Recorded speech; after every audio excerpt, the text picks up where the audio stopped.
খোলা আকাশের নিচে আমরা কতিপয় মুসলমান আন্তর্জাতিক তোমার দরবারে বিচার দিলাম।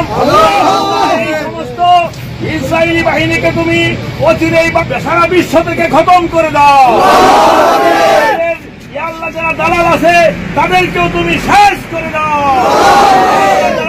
ছোট ছোট শিশু বাচ্চাদেরকে গুলি করে মারতেছে, যারা মহিলাদেরকে উপরে অমানবিক অত্যাচার চালাচ্ছে, ধর্ষণ করতেছে, আল্লাহ এদেরকে তুমি ধ্বংস করে দাও। বিশ্বের মুসলমানকে এক করে দাও আল্লাহ, এমনকে শক্তিশালী করে দাও আল্লাহ, তামাম বিশ্বের মুসলিম ঘাটিকে তুমি শক্তিশালী করে দাও। এক হয়ে তামাম বিশ্বের ইহুদিদেরকে আল্লাহ মরণপণ চেষ্টা করে এদেরকে কবর দেওয়ার তৌফিক দেন। আল্লাহ শেষ নবীর উসিলায় আল্লাহ আমাদেরকে মাফ করে দাও।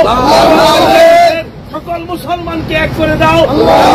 সঙ্গকে আল্লাহ তুমি অচিরেই বিবেক বুদ্ধি দাও, আর যদি ওদের বিবেক বুদ্ধি না থাকে এদেরকেও ধ্বংস করে দাও।